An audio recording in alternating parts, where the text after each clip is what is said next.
He is good and he is bad. Now, give me the evidence that support that he is good and give me the evidence that supports he's bad, and start using the evidence even when he's good. What made him good? You know, he brought you flowers. How sweet. What did he do the day before that made him bring you flowers, right? So it kind of, does that serve him in some way? Was he trying to get an apology so you could have a good weekend together, so that he could ask you for something, so that he could get some intimacy? Is there something driving the good that is actually bad? Because I say this a lot, right? The good facilitates the bad. They're only kind so that they can keep abusing you. Late in a narcissistically abusive relationship, we start to wonder, what's wrong with me? Why can't I leave? Today, Lisa Sonni joins me to talk about cognitive dissonance, what it is, how it creates a dual reality, and the steps to take to resolve the confusion so that you can take the next best step for you. You know, my anniversary to the marriage is coming up. It's the end of June. And the most agonizing experience of that relationship was inability to make a decision. And to know, especially as a psychologist, to know that I sat on a precipice. That's what it felt like, literally like I was on a cliff, an edge of a cliff. And I actually walked to an edge of a cliff and stood at the end of one and thought about it, not thought about jumping off. I thought about the fact that I'm on a cliff. It was in Barbados. I was on a cliff, and the water had been wearing away the stone underneath it. So I'm sure it like dipped in underneath. There was a big hollow underneath of me. So I was standing out on this edge. And I stood there looking out at the ocean and the waves coming in and said, this is what this relationship's doing to you. It's wearing the very foundation beneath your feet. And at some point, you're dropping. You're going to crash. You have to make a decision. I had never been in such psychological pain in my life than I was in that relationship, where I knew that something was terribly wrong and I yet couldn't leave. And it wasn't until I heard of chronic and persistent cognitive dissonance, and Dr. Kristen Milstead in her book, Why Can't I Just Leave, does an incredible job of describing it, that there are 3 stages to this. And I remember clearly each stage, and I bet you do too. The first stage is you have this massive aha. It's often precipitated by a betrayal, where you think to yourself, I don't know who this person is. They're a stranger. I mean, what the hell just happened here? And then the second stage is you start to ask yourself, is this relationship savable? I want it to be savable, but is it salvageable? And then the third stage is, I know this is a train wreck. This relationship's bad. I know this is unhealthy for me. Why can't I leave? What's wrong with me? And I remember each of those stages and hitting them. And when I got to that third stage, I felt so much shame. Like I felt like I couldn't face anybody. I certainly wasn't telling anybody. I stopped talking about what was happening in the relationship because it exceeded the point of certainly civil conversation. But it felt like I was telling on myself, like I might as well just be hanging out my underwear, you know? I felt broken. When I hit that stage, I felt broken. Yeah, I absolutely did too. It's such a hard feeling. Going through cognitive dissonance is insane and absolutely awful. But there's something about that third stage, because now, it's not savable. And you're standing there, you know, on the railroad tracks, a train is coming at you and you're just standing there paralyzed. I felt so paralyzed. And I think for me, what drove it was the fear that I was wrong. I was like, I know that I need to leave, but what if I'm wrong? There was so much self-doubt that kept hitting me because I could hear his voice, right? You're the problem. We're only arguing because of you. We're only splitting up because of you. This is all because of you. So I kept thinking, is it me? You know, and I always say this to people. It's not that victims and survivors of these kind of relationships are perfect. That's never all the abuser and the victim. Absolutely no bearing or no responsibility. We have responsibility for what got us in, kept us there, but we're not responsible for the abuse. And he kept persisting that I was responsible for the way he treated me. It was me that caused it. I made him act that way. I used to get so sarcastic too, like, wow, I'm all powerful. I can make you do anything. That's incredible. I'm amazing. It was so shocking to me because it made no sense. But ultimately, we've been through all of this and I'm standing here now and I know that this relationship needs to end. So why don't I just say the words? Why don't I just do the thing that makes this end? And I couldn't. And in hindsight, you know, it's a trauma bond, sure. Not everybody's experiencing one who's in these relationships, but I was. But it was that that little piece of self-doubt. I knew and didn't know at the same time that I needed to leave. I don't know if that makes any sense. Yeah, it does, because that's exactly what I thought too. I kept thinking, if I make a decision, it's going to be irrevocable. There's going to be no takebacks on this. This is not a person who's merciful. So if I'm wrong, I'm permanently wrong. And what if this is savable? What if this could be the best possible relationship I ever had? Because the good parts are so amazing. You keep hoping somehow you can get back there. And you said something in another episode where you and I had an interview where you talked about how we keep holding out a hope for it. We keep wanting the love bombing back. But here's the thing that happened in my relationship, and I think it happens, maybe not in all of them, but some of them, is that the abusive person also creates a sense of hope. They also wanted to get, they talk about, why can't we be like that? Why isn't it like it used to be? Or where did the person I met go? Did you hear any of those kinds of comments? All the time. Yeah, I did too. I did too. So to me, hearing that, it's like, we both want that. So we're both invested. I thought we're both invested. I didn't realize this was just games. Games. But it's also, I don't think he was always being gamey about it. I think sometimes it was just his own idealism, his own unrealistic. He isn't changing. He wasn't going to change. But I think there was a part of him that wished that he could be who he is and that we could have this idyllic relationship. I mean, as if both those realities could coexist. No, they cannot coexist because that's an impossibility. But I do think that some people sort of have this unrealistic expectation, sort of magical thinking about all of it. So I didn't realize, I took it as this, both want this. But I knew at the end that if I made a certain kind of decision, if I made a decision to leave, especially if it came from me, because we're talking about a narcissist, a true blue narcissist who leaving is an injury. It's a narcissistic wound. So it's a form of abandonment and rejection. And this type of person doesn't get over that. Even if they act like, I'm going to tell everybody, if your partner acts like they're getting over it, it's a lie. They're holding that back as a card and they intend to use it against you later and they're going to get even with you for what you did. I was smart enough to know this and to know that if I did that, this was done. There was no comebacks from this.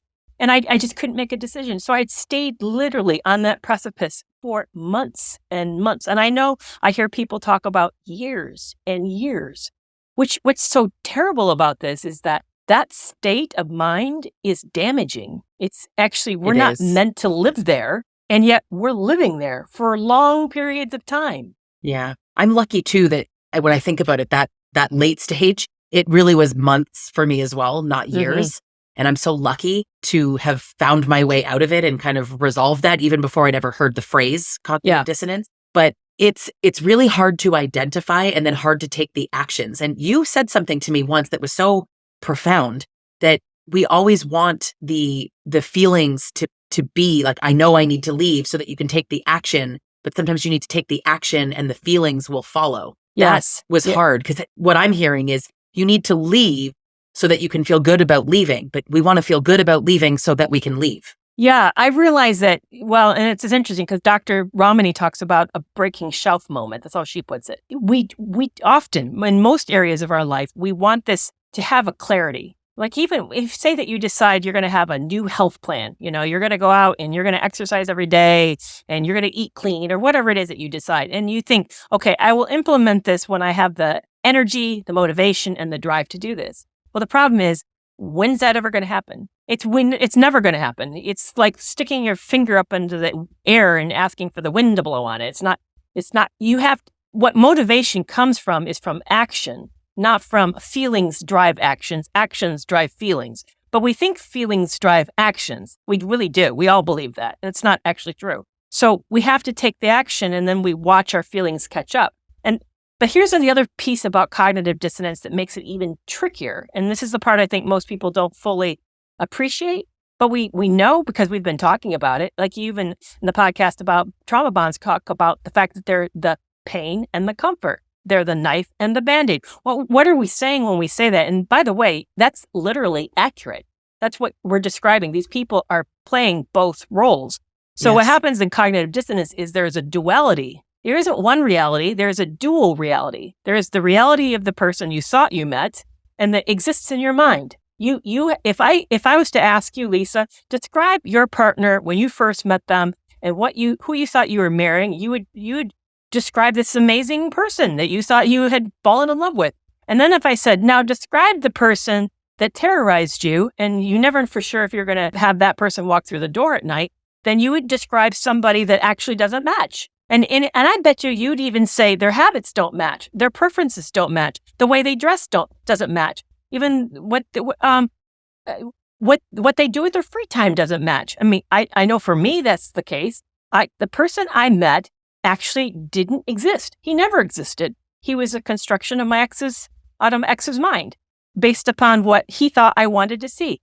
That's who I fell in love with. I didn't fall in love with my ex. I know I have a pretty decent picture of who my ex is today. If that person came to me and said, hey, Kerry, let's have a relationship, I'd say, no, I'm not interested. We don't line up. There's no alignment in our beliefs and our values and our goals, even how we spend our time. No alignment. I'm not interested. So this dual reality gets created inside of us, and we then become split. We literally become split ourselves. We have the person that knows how to deal with the great part. We have the person that knows how to deal with the bad part.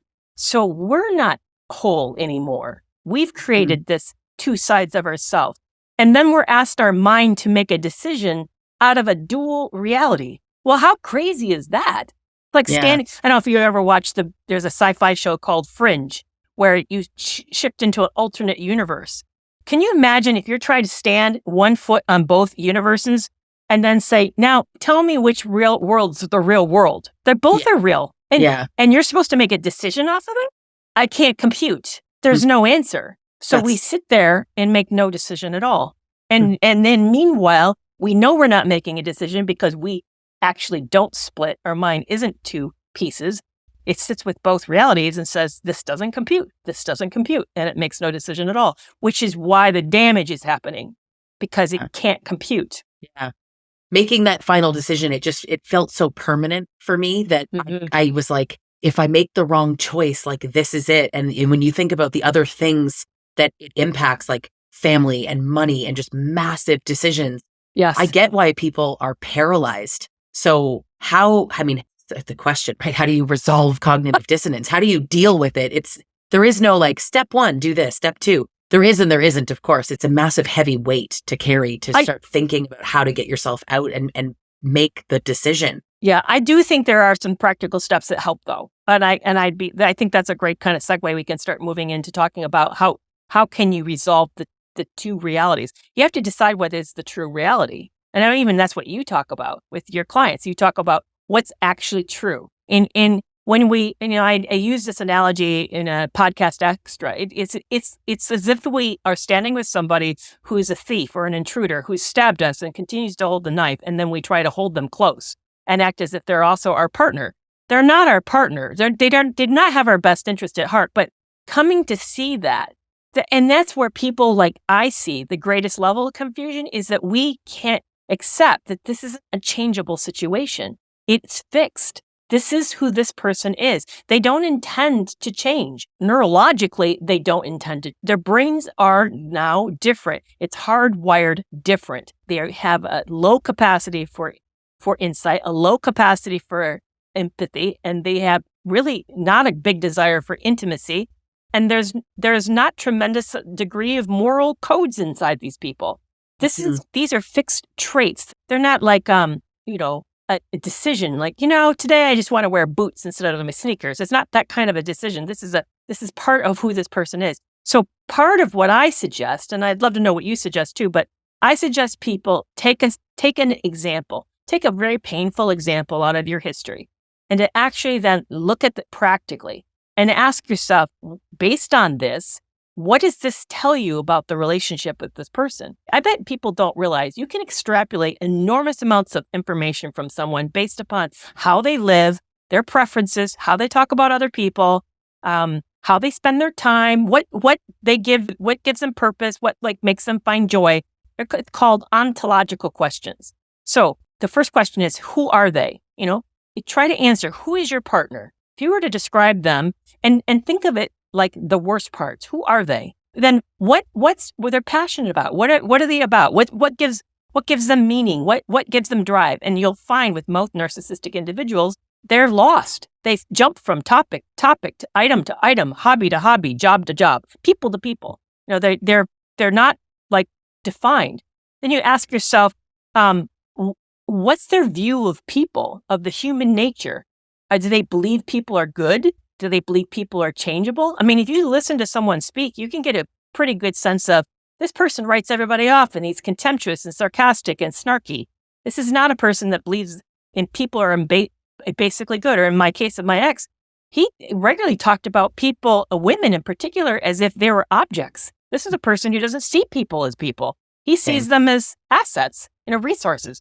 But by looking at that, then we begin to really start to define this individual. I see a lot of people, though, take that kind of question or that framework and start to say, like, well, he's honest. I mean, but sometimes he lies. And but it's like, there it is, right? He's honest and he lies. Can those two things be true at the same time? So for me, I talk to people at the beginning stages is like, let's identify the beliefs that conflict, right? And using a broad example, he is good and he is bad. Now, give me the evidence that support that he is good and give me the evidence that supports he's bad, and start using the evidence, even when he's good, let's say, what made him good that day?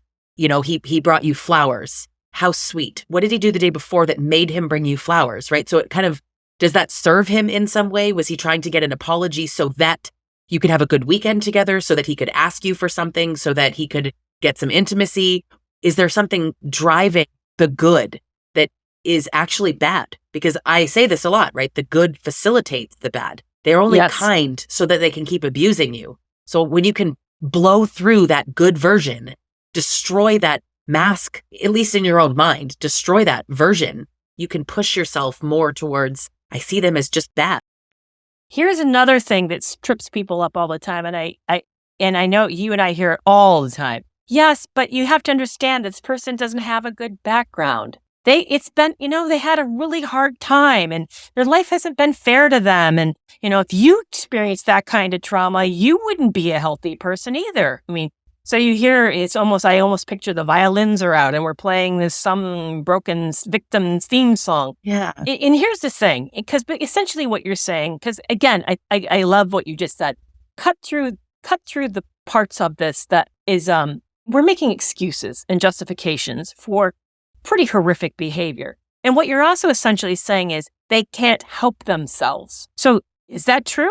Are they actually a marionette and the trauma is dictating behavior and they have no free will here? Yeah, and no, oddly, you'll never convince me of that. I know. And oddly, you're being traumatized. Are you now a marionette who can't stop herself or himself from doing things? Because chances are you're still walking on eggshells. You've been traumatized, but you're still in control of your behavior. You're still in control of what you're saying. So that doesn't line up. It makes no sense. And here's the other argument I make to really blow it apart. I say, do you know the United States, and I got to hear actually the leading expert in the whole world say this in person. Dr. Van der Kolk said 80% of Americans have been traumatized. I find that an astonishing fact. He said, wow. But only 40% develop PTSD. The question he then wants to know as a researcher is, why does 60% recover? Okay, but let's just use his percentage of 80% of the United States. The United States, which means the rest of the world's higher, because we're pretty safe for the most part. 80% of the Americans have experienced a highly traumatic experience. Then why is the rates of narcissism not closer to 80%? If trauma caused narcissism, we should see rates be at all-time records. It should be like horrific. So why is the best numbers the government's putting out lately is around 7%. 7% to 80%? That's a massive discrepancy. And there's no correlation. Requires a lot of questions for sure. I know. Right? So why aren't you one? Exactly. Because come back to, okay, if trauma is the fault here, then you then should be behaving horrifically bad as well, and you're not. And on top of it, we all have a reason to be this way, and we aren't. We're only 7% of us. So it comes back to, then really, what is the issue here? And interestingly, we've all observed this one, is that they can manage it really well. They don't do it at work, and they don't do it with certain friends. They just come home and do it to you. So please explain that to me. If they have no control, they'd be doing it everywhere. Which I say that all the time, right? He's not, he doesn't assault you at the gas station or like verbally abuse you in the produce aisle, Although there are some people that are like mine does, but I think as a whole, right? Broadly speaking, they don't do that, which means it is controlled. And even in Lundy Bancroft's book, Why Does He Do That? He talks about how abuse is controlled. He just never learned how to control his anger. That's garbage. It is the most controlled thing. Otherwise it would be for everyone. It actually comes more from this worldview that you deserve it, that they are entitled to have that kind of power and control over another person. And you start to realize the intentionality of it all. Yes. For me, that really helped me break free and see him as one person. I tried to find ways to reinforce in myself, this is on purpose. He knows what he's doing. I spent close to a decade trying to convince him that what he was doing hurt me because I took the position that he didn't understand. So my whole thing was, he doesn't understand, Kerry. If he understood, because he would say, I don't understand. So I take him at face value. He doesn't get it. He doesn't think this is abuse. And I admit I wasn't thinking that word abuse either when I was in it, but he didn't think it was bad. He didn't think it was wrong. And it's the most obvious thing now that I'm out. Try pulling what they do to you on them. Don't actually, because that can put you in an unsafe situation, but put yourself in that little mental exercise. If you did to him what he did to you, what would the reaction be? Because that's where you can start to see the intentionality and the entitlement that they get to do those things. The double standards start to really come out. And then you realize, oh, this is just a rule that applies to me. They know it's bad.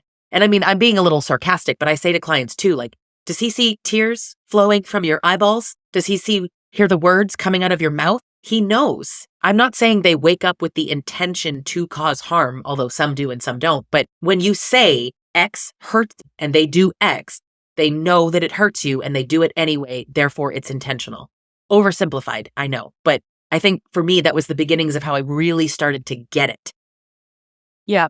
For me, the way I started to get it was when I suddenly had the realization that I somehow thought I deserved less love and compassion than other people did. And I know that the way I said it, like, well, how could you not know that? But a lot of us think this. Really, when you listen to the typical person in this kind of a relationship, if you were to distill what they're telling you, they always say, it's my job to put up with this. I'm being loving to put up with this. But they never ask themselves, is it loving of you to experience that? Are you being shown the same concern that you're showing your partner? No, of course not. So why? You deserve less. Exactly. Whoever asked you to be a martyr? Okay, I know the toxic person wants you to martyr yourself, absolutely, because they expect the whole world to martyr themselves for the sake of that individual. But why did you volunteer to martyr yourself? Why are you doing it to yourself? And it was that realization. Of course, this is really harsh. I didn't say it harshly to myself like that. What I said was, would I be okay if someone treated one of my sons this way? If he married a person like this and I watched her do to him what was being done to me? Hell no. No, absolutely not. Now, not everybody has the luxury of being able to identify with a parent-child. Maybe you could ask, do I feel okay if I saw a sibling treated this way? Or my parent treated this way? Or your best friend. Exactly, your best friend. It's a little cliche, but it's true. If your best friend said, hey, my partner is doing this, what would you say? I used to stand over my daughter's crib and cry when she was asleep and just apologize. Mm-hmm. You're going to see this. You're going to witness this. This is going to be something that you think is normal. And I'm only just realizing this is terrible and normal. It's the pain of that. Yeah. And it was that was my breaking shelf moment. I looked at him and I watched what he was saying and I watched what was happening between us. I watched what was happening between us and said, there's no way. I would be horrified if my kids were going through this. And then the follow-up question, which is what we don't ask ourselves is, then why is it okay for you? It's not okay. It's never okay.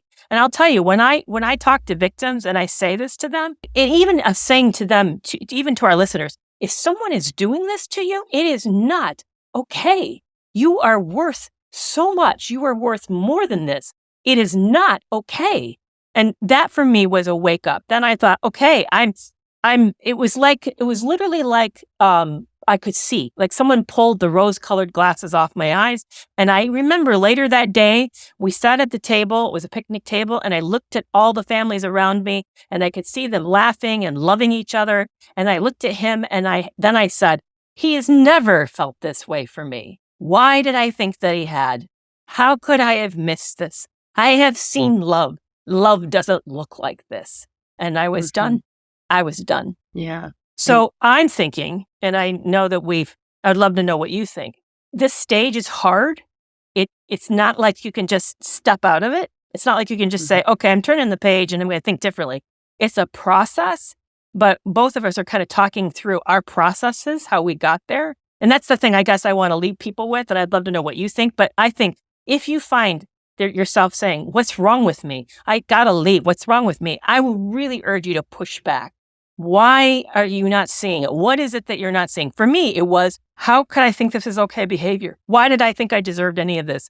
You had a different thing that you questioned yourself, and that was, my daughter's going to see this, and maybe even ask yourself some other questions too. But we pushed back on this and started to fight for clarity. Yeah. The clarity, I knew that I felt confused, and you hear people describe it as the fog. Mm-hmm. And it does. It's such a perfect way to describe it, because it's like you're just standing in this space and there's fog around you and you can't see and you don't know which direction to go in. So you just kind of stand still because you're nervous or terrified. But I'm all about evidence. For me, I like to sort of, when he does this, when she does this, how do I feel? And what does this tell me about the kind of person they are? Like, what does this tell me about their values? Mm-hmm. Because you want to break away from they're good and bad at the same time. So the more you can step away from this belief that there's two things happening, it's hard though, because you have to first recognize that there are two things happening. Yeah. And if you don't know what cognitive dissonance is, you're kind of at a disadvantage. That's a great lead in for us. Let's talk about that over on the podcast extra. Let's talk about the practical ways of combating let's talk about the practical ways of combating the duality that gets established, that creates the confusion. How do you establish what the truth is? That's really the question. How do you know what truth is? So we'll go over and hop it over and talk about that. But thank you so much. This is, hard topic. It is. It's one that I relate to very, very much so. So thank you so much, Lisa. Well, that's a wrap for this week's episode. Are you following me on TikTok, Facebook, Instagram, and YouTube? Find me at Kerry McAvoy, Ph.D. Now you don't need to wait a week to get your next podcast fix. Join Breaking Free from Narc Abuse at Substack.com to get exclusive audio content for subscribers. To sign up, click the link in the show notes. And whether you're in, consider leaving, or have left a narcissistic relationship, find community support at my Toxic Free Relationship Club. You can learn about this resource as well as others at KerryMcAvoyPhD.com. And I'll see you back here next week.